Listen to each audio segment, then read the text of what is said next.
Welcome back, everyone. This chapter will cover all the basics of naming, or nomenclature, that are required for the beginning of this course.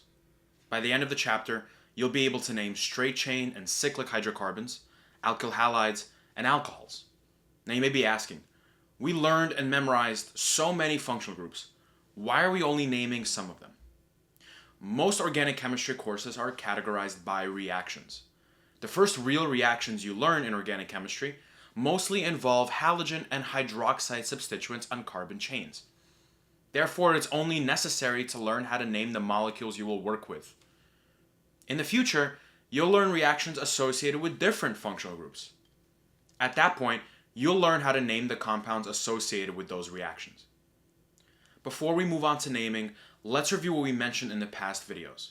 We briefly talked about hydrocarbons in the chapter about functional groups. So let's review what we talked about. Hydrocarbons are molecules that contain only carbon and hydrogen. Alkanes contain only carbon-carbon single bonds. Alkenes contain at least one carbon-carbon double bond. Alkynes contain at least one carbon-carbon triple bond. You should know how to quickly identify alkanes, alkenes, and alkynes from the molecular formula alone. Alkanes follow the formula CxH2x plus 2.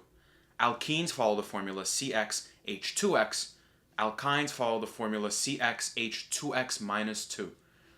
Very soon we will relate this rule to a really important concept. Cycloalkanes are cyclic hydrocarbons that contain only carbon-carbon single bonds.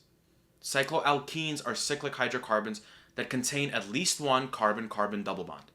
Cycloalkynes are cyclic hydrocarbons that contain at least one carbon-carbon triple bond. It's important to define two different categories of hydrocarbons. When we have a straight chain of hydrocarbons, like the one we've seen before, we consider them unbranched. All the carbons in straight chain or unbranched alkanes are either primary or secondary, sp3 hybridized, and of course, tetrahedral. However, what if we were to complicate some of these chains by adding carbons? Like the name suggests, these alkanes are now branched. Branching can create tertiary or quaternary carbons. In the previous videos, we talked about the mnemonic My Excellent Protein Bars when remembering the names of the first 4 hydrocarbons. 1 carbon designates the name methane. 2 carbons designate ethane. 3 carbons designate propane. And 4 carbons designate butane. When we have an alkene, we change the suffix to -ine. And if we have an alkyne, we change the suffix to -ine.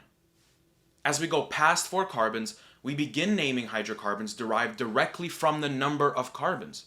For instance, a 5-carbon alkane has the name pentane. A 6-carbon alkane has the name hexane. And a 7-carbon alkane has the name heptane. For now, we've been talking strictly about straight chain or unbranched hydrocarbons. In the next video, we'll introduce how to name branched hydrocarbons. Practice these concepts with the free worksheets linked in the description below. See you guys in the next video.